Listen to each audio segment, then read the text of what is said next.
नमस्कार, जय हिंद, जय Bharat and welcome to deaf talks. This is Aadi Achint. बड़ा ज़बरदस्त गेम होने वाला है गाइस, बड़ा ज़बरदस्त गेम होने वाला है। और जिस तरह से अडानी के ऊपर अटैक करे गए थे, जिस तरह से अडानी को केसेस के अंदर फँसाने की पूरी कोशिश की गई थी, अब ये पता चल रहा है कि साहब अडानी के पास तो एक ट्रम्प कार्ड पड़ा था। अडानी के पास ट्रम्प का कार्ड नहीं, ट्रम्प कार्ड पड़ा था। ये ट्रम्प कार्ड क्या है, उसकी तरफ ज़रा बात करते हैं। और सबसे पहले मैं आपको बताऊँ, पहले तो ज़रा देखें अडानी का सिचुएशन क्या है। सिचुएशन ऐसा है कि अबू धाबी का फंड ने बोला है कि साहब हम तो अडानी को पूरी तरह से बैक करेंगे। अबू धाबी के जितने भी बैंक्स हैं और जो बेसिकली अबू धाबी का इंटरनेशनल होल्डिंग कंपनी है जिसको आईएचसी बोलते हैं, वो बोलते हैं कि साहब हम तो पूरी तरह से पार्टनरशिप है जो हमारी अडानी के साथ है, हमारा ग्लोबल जो पार्टनरशिप है उनके साथ, हमारी कॉन्फिडेंस को दिखाता है कि अडानी किस तरह से ग्रीन एनर्जी के ऊपर और सस्टेनेबिलिटी सेक्टर्स के ऊपर आगे काम कर रहे हैं और हम लोग इसके पीछे नहीं हटने वाले। तो ये चीज़ बड़ा क्लियरली उन्होंने बोला है। उसके बाद आप सबको पता है डिपार्टमेंट ऑफ जस्टिस की तरफ से एक अलेज्ड ब्राइबरी के ऊपर केस केस डाले गए थे, जहां पर ऐसा बोला गया कि ब्राइब देने के चांसेस हैं, इंटेंशंस हैं, इंटेंशंस के ऊपर केस डालने की पूरी-पूरी कोशिश की गई। कई लोग यहाँ पर श्रीलंका के पोर्ट अथॉरिटी के बारे में भी अब सवाल उठा रहे थे कि 1 बिलियन की जो इन्वेस्टमेंट है कोलंबो टर्मिनल में, कि साहब ये नहीं, ये तो गड़बड़ हो जाएगी। उसके जो पोर्ट अथॉरिटी के चेयरमैन हैं एडमिरल राणा सिंघे, उन्होंने बोला है कि साहब there is no discussion regarding the cancellation of this project, ऐसा कुछ नहीं है और ये चीज जैसी है वैसी ही आगे जाएगी। तंजानियन गवर्नमेंट ने भी अभी आके बोल दिया है कि साहब जो भी हमारा कमिटमेंट है अडानी के साथ हम उसको पूरी तरह से आगे लेके जाएंगे। और देखिए अडानी का जो जो भी इन्वेस्टमेंट तंजानिया के अंदर है, that is critical for the new oil and gas route जो अफ्रीका के साथ भारत के साथ लिंक होने वाला है। जापानीज बैंक्स ने बड़ा क्लियरली बोला है मुजियो और एसएमएफजी, एमयूएफजी और भी काफी सारे बैंक्स ने बोला है कि साहब हम अडानी के साथ कोई भी रिश्ता तोड़ने को तैयार नहीं है। यहाँ पर जेफरीज और बार्कलेज जो वेस्टर्न बैंक्स हैं उनकी तरफ से ऑब्वियसली आपको पता ही है प्रेशर आ रहा है कि भाई अडानी के जितने भी कॉन्ट्रैक्ट्स हैं और जितने भी कॉन्ट्रैक्ट्स हैं उनको जरा रिव्यू किया जाए। तो जापानीज ने भी अभी दिखा दिया है भैया, अब इनको जितना गहरे राज्य की ये जो चाल थी वो पूरी तरह से अभी विफल हो चुकी है। अब देखिए जिस तरह से ये चीजें खुल रही हैं इससे तो ये बड़ा क्लियरली पता चलता है ये एक पॉलिटिकल गेम थी। ठीक है, पॉलिटिकल गेम थी, पॉलिटिकल गेम है और पॉलिटिकल गेम रहेगी, क्योंकि हम सबको पता है किस तरह से यहाँ पर भारत की इकोनॉमी को स्लो डाउन करने के लिए काफी कोशिश की जा रही है। यहाँ पर एक चीज और बोलना चाहूंगा कि ये जितने भी बैंक्स हैं जिन्होंने बोला कि भैया we are there, we are steadfast, कोई हम चेंज वेंज नहीं कर रहे, ये बेवकूफ नहीं है। जिस तरह से अमेरिकन कई लोगों को प्रेशर कर रहे हैं, जैसे कनाडा में आप सबको पता है जो उसके प्रेसिडेंट रूटो हैं वो तो भाई जॉर्ज सोरोस की जेब में बैठे हुए हैं तो उन्होंने कैंसिल कर दिया। लेकिन काफी सारे जो देश हैं जिन्होंने बोला है कि साहब हम कोई चेंज वेंज नहीं कर रहे, कोई रिव्यू नहीं हो रहा, nothing, everything remains the same, ये बेवकूफ नहीं है, क्योंकि दे नो इन लोगों ने पूरी तरह से अपना होमवर्क करके रखा होगा, कोई अपने पैसे ऐसे फालतू में लगाता नहीं है। देखिए जो वेस्टर्न वेस्टेड मीडिया है, आपको पता है जो मैं वेस्टेड मीडिया जिनका एक एंगल है, जिनका एक एक इंटेंशन है भारत को हर्ट करने का, मतलब वो लगे हुए हैं आर्टिकल पे आर्टिकल, कोई आर्टिकल लिख रहा है, कोई नोट लिख रहा है, कोई सोशल मीडिया पे डाल रहा है इंडियन रेगुलेटर्स के अगेंस्ट में, इंडियन गवर्नमेंट के अगेंस्ट में और अडानी के अगेंस्ट में कि साहब ये देखो कैसे कैसे लोग हैं, ये यहाँ पर ये चल रहा है, ऐसा करने की कोशिश है, वैसा करने की, वो काफी मतलब घुमा फिरा के स्टोरी सुनाई जा रही है। कोई भी अभी तक तथ्य इन्होंने किसी ने बाहर रखा नहीं है। देखिए भारत का जो प्राइवेट सेक्टर है इसको आपको और तेज आगे बढ़ाना पड़ेगा, बिकॉज़ देखिए हमको एक अडानी नहीं, हमको 50 अडानी चाहिए यहाँ पर। ये जो पुराना नैरेटिव भारत के अंदर फैला रखा है और जो कुछ यहाँ पर भारत के अंदर भी लोग हैं जो इन चीज़ को आगे लेके जाते हैं कि साहब ये जो बड़े-बड़े कॉर्पोरेट्स हैं, ये सब चोर हैं, ये सब बकवास है और इस चीज़ को निकालना पड़ेगा। क्योंकि देखिए अगर भारत को एक ग्लोबल पावर बनाना है, बिना ये एंटरप्रेन्योर्स के, बिना स्ट्रॉन्ग प्राइवेट सेक्टर के आप ये सब काम नहीं कर सकते। देखिए, अब मैं आपको यहाँ पर एक बड़ा इंटरेस्टिंग सा एंगल बताता हूँ। Excuse me. एंगल ऐसा है कि इज़राइल, ठीक है? इज़राइल जो अमेरिका का एकदम वैसल क कहलाया जाता है, इज़राइल के बड़े डीप बिज़नेस रिलेशंस है अडानी के साथ। हाइफा पोर्ट है अडानी का यार, ठीक है? जॉइंटली मैन्युफैक्चर्ड इक्विपमेंट है, मिलिट्री हार्डवेयर है, ये सब कुछ चल रहा है वहाँ पर। लेकिन मुझे ये बताइए इज़राइल ने अभी तक कुछ क्यों कैंसल नहीं करा? यहाँ तक कि हाइफा पोर्ट जो अडानी के पास में है, वो एक मेजर नेटो पोर्ट है। ठीक है? तो अगर इतनी ही प्रॉब्लम होती तो ये भी हटाना चाहिए था ना, इसके ऊपर रिव्यू करके देखो, फिर पता चलेगा आपको होगा क्या। ठीक है? तो वो सब करने को नहीं है, तो आपको ये बड़ा क्लियरली दिखना शुरू हो गया है कि यार ये पूरी तरह से एक पॉलिटिकल मूव था। सेंट्रल गवर्नमेंट ऑफ भारत ने जो मोदी गवर्नमेंट है उनसे सवाल पूछा गया, उन्होंने बड़ा क्लियरली बोला यार हमारे कोई लेना देना नहीं है साहब, ये प्राइवेट कंपनी है और डिपार्टमेंट ऑफ जस्टिस के बीच में है, वो देख लेंगे, डोंट वरी, हमारे को कोई इशू नहीं है, हमने अपनी तरफ से जो भी चेक चुक करने हैं कर लिया है, we don't find anything wrong and हम आगे देखेंगे इसको। गवर्नमेंट ने आगे जाके ये भी बोला कि साहब कोई भी रिक्वेस्ट नहीं आई है अमेरिका की अथॉरिटीज की तरफ से, कोई अरेस्ट वारंट हो, क्या ये हो क्या वो हो, कुछ भी ऐसा नहीं है हमारे पास, there is nothing and we will not react to anything till the time हमारे पास कुछ आएगा ही नहीं। क्रिसिल जो भारत की क्रेडिट रेटिंग इंफॉर्मेशन सर्विसेज है, उसकी तरफ से आया कि भाई डिस्पाइट लीगल डेवलपमेंट, जो भी डेवलपमेंट हुई है अमेरिका के अंदर, जितने भी जो भी हमने चीजें देखी हैं अपने अडानी ग्रुप के अंदर, हमने पूरी तरह से ये हमको वैलिड है कि अडानी ग्रुप के पास पूरी लिक्विडिटी है, ऑपरेशनल कैश है, अपनी डेट रिक्वायरमेंट्स को मीट करने के लिए सब कुछ है, इट्स अ हेल्दी कंपनी, हमको कोई फर्क नहीं पड़ता and we don't see anything wrong with the entire game. इसी बीच अडानी ग्रीन एनर्जी शेयर्स 26% ऊपर गए and as a matter of fact gas के 49% ऊपर ट्रेड करे हैं अडानी टोटल गैस के। तो यहां देख लीजिए उसके share prices are going up up up up up. तो ये सब हो गया। फिर मैंने बोला यार कुछ और गेम लगती है, देयर इज समथिंग एल्स। तो मैंने थोड़ा रिसर्च करनी शुरू करी।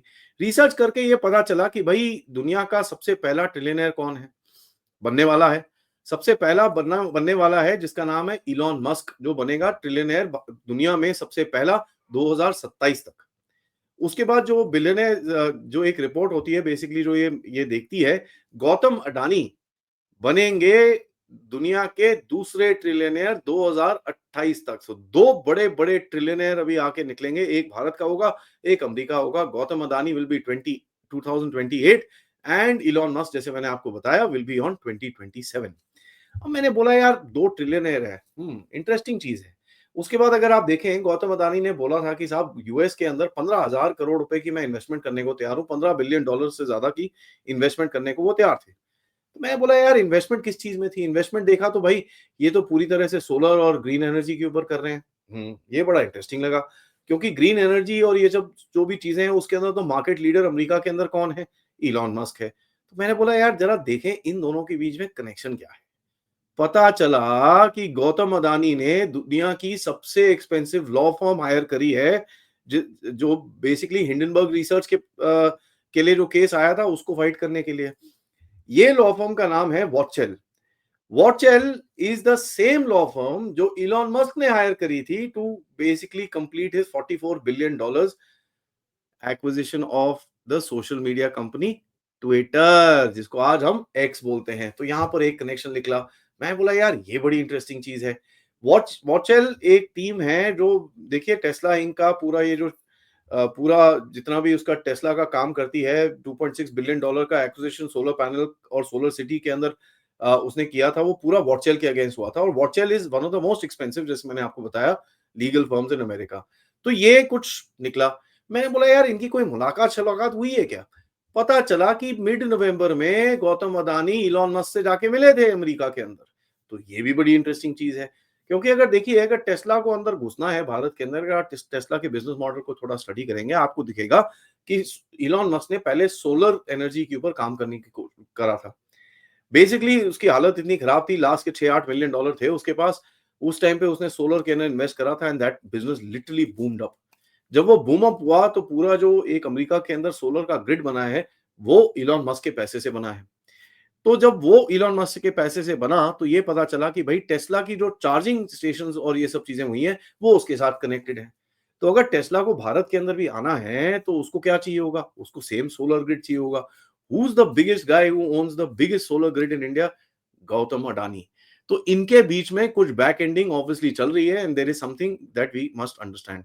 उसके बाद अडानी साहब का जो ट्वीट आया था डोनाल्ड ट्रंप की विक्ट्री के ऊपर, भैया डोनाल्ड ट्रंप ही एक ऐसा लीडर है जो दुनिया को एकदम डिफरेंट डायरेक्शन में लेके जा सकता है, ऐसा ये वो चीजें उसने अमेरिका को रीइन्विगोरेट कर सकता है, ऐसी ऐसी चीजें उन्होंने लिखी थी। तो ऑब्वियसली ये एक गेम था जो मैं बहुत टाइम से बोल रहा हूँ कि अडानी ने ये बड़ा सोच समझ के लिखा होगा and as a matter of fact जिस तरह से उसके ऊपर अटैक आया, I think he knew this would particularly come. और किस तरह से ये लोग अडानी के पीछे पड़ेंगे ये मेरे ख्याल से उसको पता था और खुद उसने पंगे जाके लिए। और ये पंगे कब लिए, पंगे जाके लिए हैं पहले मुलाकात करके इलॉन मस्क के साथ। और पता नहीं डोनाल्ड ट्रंप से मिले कि नहीं मिले ये मुझे नहीं पता, बट इलॉन मस्क का तो अभी कंफर्म है कि भाई नवंबर में ये लोग मिले थे। तो obviously this has been a very well planned game by Adani कि साहब किस तरह से इस गेम को खेलना है और किस तरह से इस गेम को आगे लेके जाना है। इलॉन मस्क पे अटैक आया था काफी हद तक, जिसके वॉचेल जो कंपनी है जिसने उसको डिफेंड किया था जब उसने ट्विटर लिया था। अडानी के ऊपर अटैक्स आने शुरू हुए थे कब? अडानी मेन स्ट्रीम में कब आया जब उसके ऊपर अटैक्स आने शुरू हुए? जब उसने एनडीटीवी खरीदा था। आपको सबको पता है एनडीटीवी की हिस्ट्री क्या थी। तो आप ये देख लीजिए कि साहब ये जो पूरा गेम चल रहा है यहाँ पर और जिस तरह से ये आगे जा रहा है, ये बहुत ही इंटरेस्टिंग होने वाला है। और ये मैं काफी टाइम से बोल रहा हूँ, मैंने और जनरल रायन ने इसके ऊपर पूरे पूरे शोज करे जहां पर हमने बताया कि भाई भारत का भी कोई एक रिप्रेजेंटेटिव जाके बैठेगा बड़ी टेबल के ऊपर। मेरे हिसाब से अब देखिए, अगर गौतम अदानी एक अगला ट्रिलियनेयर बनने वाला है, तो ये ही बड़ी टेबल पे जाके बैठेंगे। और यहाँ पर कुछ और इंडस्ट्रियल हाउसेज हैं जिनका पता है, जिनके घर में शादी-वादी थी और जिनसे नेगोशिएशन करने की कुछ बातें करी गई थी कि आप जरा गहरे राज्य के साथ नेगोशिएशन करिए। और अगर आप देखेंगे उस टाइम पे जब नेगोशिएशन वेगोशिएशन हुई थी, कुछ वेनेजुएला से तेल का क्लीयरेंस हो गई थी, खोतेस्तानियों के बारे में काफ़ी सारी चीज़ें बाहर निकली थी, पसबुकिया के बारे में काफ़ी सारी चीज़ें बाहर निकली थी कि किस तरह से वो भारत के अंदर इलेक्शन इंटरफेरेंस कर रहा है, और भी काफ़ी सारी चीज़ें बाहर निकली थी। तो ये उस टाइम पे नेगोशिएशन में कुछ जो ढील-ढाल मिली थी, ये उस टाइम पे हुई थी। लेकिन वो एक जो कॉर्पोरेट हाउस है, उसने थोड़ी गलती कर दी कहीं पे। अब वो गलती तो हो गई, चलिए ठीक है, जो भी है वो उनका डिसीजन है, लेकिन उस गलती के चक्कर में अडानी साहब अभी आगे आ गए हैं। और अडानी साहब का जो पावर है in terms of his becoming the first trillionaire in the world, guys, this will play a big role as far as Bharat की negotiations with the घेरा राज्य। ये चीज मेरी आप मार्क करके चल लीजिए। एंड द शेयर फैक्टर कि साहब इनके लॉ फॉर्म सेम है, इनकी मीटिंग्स चल रही हैं और गौतम अडानी इनकी बेसिकली इनिशिएटिव के ऊपर पैसे डाल रहे हैं, उनको भी यहाँ पर आना है। तो I won't be very surprise कि टेस्ला अगर भारत में आती है तो अडानी और इसके बीच में कुछ लिंक लिंक हो और वो अगर आगे जाएं। स्टारलिंक का भी जो गेम है, क्या अडानी उसके अंदर घुसेगा मुझे नहीं पता, that we will have to go ahead and see. But मेरे को ये पता है 2-3 और कॉर्पोरेट हाउसेज हैं जो बड़े इंटरेस्टेड रहेंगे स्टारलिंक के साथ डील करके भारत के अंदर अंदर आने के लिए। तो यहाँ पर एक जो पर्टिकुलर कॉर्पोरेट हाउस है जिसका अभी नेटवर्क है, उसको थोड़ा-सा झटका वहाँ पर लगेगा। और ये ऐसा अभी दिखता है आगे जाते हुए, ये ऑब्वियसली मेरी स्पेकुलेशन है। We will see how the game opens up और किस तरह से ये आगे जाती है। बट इट्स वेरी इंटरेस्टिंग कि साहब ये पूरे अटैक के बीच में ये एक चीज़ बाहर मेरे को मिली, व्हिच टेल्स मी कि साहब ये जो अटैक है, ये इनको पहले पता था, गौतम अदानी को पहले पता होगा कि ये आने वाला है और उसने अपने आप को हेज करके रखा हुआ है। This is how you play the game ladies and gentleman. और ये मैं बहुत टाइम से बोल रहा हूँ कि साहब ठहर जाओ, थोड़ा धैर्य रखो, क्योंकि ये जब ये खुलेगा तो एक डिफरेंट एंगल बाहर निकलेगा। ये अगर ये एंगल है जो मैं आपके सामने रख रहा हूँ, ये बहुत इंटरेस्टिंग रहेगा। This is something that we'll have to keep a watch on. और अपडेट्स ऑब्वियसली मेरे चैनल पे आपके पास आते रहेंगे। Thank you so much for watching. ये वीडियो को लाइक करिए, सब्सक्राइब करिए चैनल को अगर आपने नहीं करा है। Most importantly share this with your friends and families. And आप लोग इस चैनल की तरफ कंट्रीब्यूट भी कर सकते हैं यूजिंग द क्यूआर कोड या फिर पेपैल या फिर सुपर स्टिकर सुपर चैट्स। आप जैसे देख रहे हैं मैं वापस अपने बेस पे आ गया हूं। अगले 2-4 दिन में मेरे को फिर से ट्रैवल करना है, बट अभी तो बेस में है। आज दोपहर में हम बात करेंगे क्रैकडाउन की। क्रैकडाउन का एपिसोड आपके पास आएगा क्योंकि इस फ्राइडे नाइट को हमने मिस किया था। So that is going to be very interesting. And रात को हम बात करेंगे राजा मुनीब जी से, बात करेंगे साहब पाकिस्तान में क्या चल रहा है। तब तक जय हिंद, जय भारत।